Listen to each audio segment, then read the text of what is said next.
Sudah diketahui sekitar 70% dari permukaan bumi ditutupi dengan air. Namun lautan sebagian besar tetap menjadi misteri bagi para ilmuwan. Untuk saat ini lebih banyak diketahui tentang permukaan bulan daripada kedalaman laut. Bahkan 12 orang telah melangkahkan kakinya di bulan, tetapi hanya 3 orang yang telah berhasil ke Palung Mariana, bagian terdalam dari lautan, yaitu kedalaman sekitar 7 mil atau 11 km ke bawah laut. Dan berikut adalah beberapa penemuan paling aneh dari lautan di planet ini.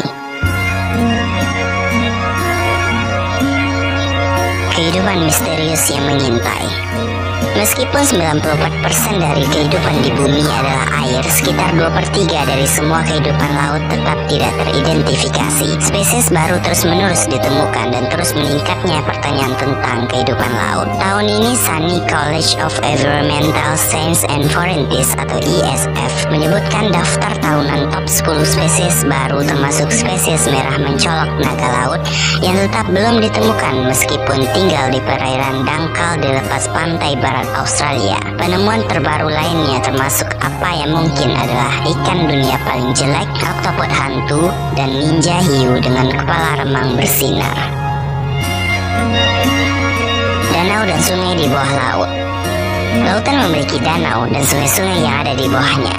Ketika air laut merembes melalui lapisan tebal garam, garam larut dan membentuk cekungan di dasar laut. Noah menjelaskan bahwa garam terlarut juga membentuk air di daerah padat, dan dengan demikian akan menetap ke dalam depresi. Danau bawah air dan sungai ini juga dikenal sebagai kolam air garam, mirip dengan rekan-rekan berbasis lahan mereka. Mereka memiliki garis pantai dan bahkan gelombang.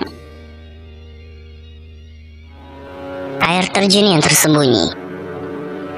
Ada air terjun bahkan di laut. Secara teknis diketahui air terjun terbesar di bumi terletak di antara Greenland dan Iceland bawah air. Dalam sebuah artikel Condé Nast Traveler, Jeopardy Camp Can Journey menulis tentang Selat Katarak Denmark. Air terjun bawah air dengan 175 juta kaki kubik atau 5 juta meter kubik. Air menjatuhkan diri ke dalam 1.500 kaki atau 3.505 meter. Air terjun ini terbentuk oleh perbedaan suhu antara air di setiap sisi Selat Denmark. Ketika dingin, air lebih padat dari timur memenuhi hangat. Air lebih ringan dari barat, air dingin mengalir ke bawah, dan di bawahnya air hangat. Selat Katarak Denmark lebih dari 3 kali tingginya Angel Falls di Venezuela, yang dianggap tertinggi di atas tanah yang ada di bumi. Selat Katarak Denmark membawa hampir 2000 kali jumlah air dari air terjun Niagara di aliran puncak menurut Jernings.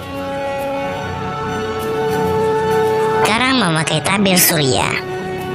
Para ilmuwan mengatakan lautan lebih hangat, air lebih asam, polusi dan campur tangan manusia mengancam kehidupan laut di seluruh dunia. Terumbu karang mengandung beberapa warga laut yang paling halus, namun karang memiliki cara untuk melindungi diri secara alami, yaitu tabir surya selama jutaan tahun. Karang di Australia yaitu Great Barrier Reef dikembangkan melalui hambatan pelindung yang membantu mereka bertahan hidup di bawah sinar matahari. Menurut pernyataan oleh Commonwealth Scientific and Industrial Research Organization atau CSIRO, para ilmuwan sudah bekerja untuk meniru perlindungan matahari alami yang dibuat oleh karang. Ilmuwan CSIRO telah bekerja dengan perusahaan perawatan kulit Larissa Bright Australia untuk membuat filter tabir surya atau UVA dan UVB terinspirasi oleh kode tabir surya karang. Pernyataan CSIRO mencatat.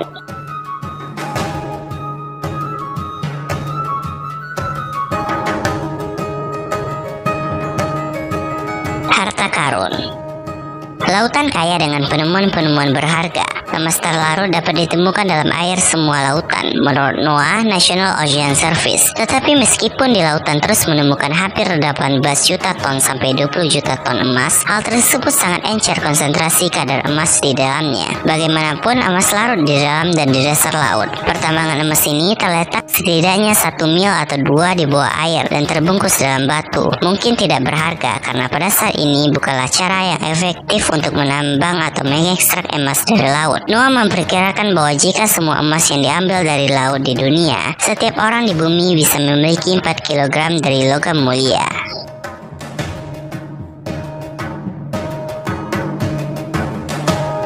Artefak sejarah berlimpah. Artefak sejarah lebih banyak berbaring di laut daripada semua museum di dunia digabungkan menurut National Geographic. Apakah matahari Viking digunakan untuk navigasi atau hadiah jadai untuk dewa-dewa kuno? Banyak sejarah dunia dapat ditemukan di bagian bawah laut. Itu belum lagi sejumlah besar kapal karam yang terletak di dasar laut. Salah satu perkiraan oleh James Delgado, Direktur Program Heritage Maritime NOAA, menempatkan angka pada 1 juta, dengan sebagian besar kecelakaan masih belum ditemukan. Menurut sebuah artikel di Popular Mechanics, laut memegang banyak rahasia tentang sejarah manusia dan asal-usul planet menurut para ilmuwan.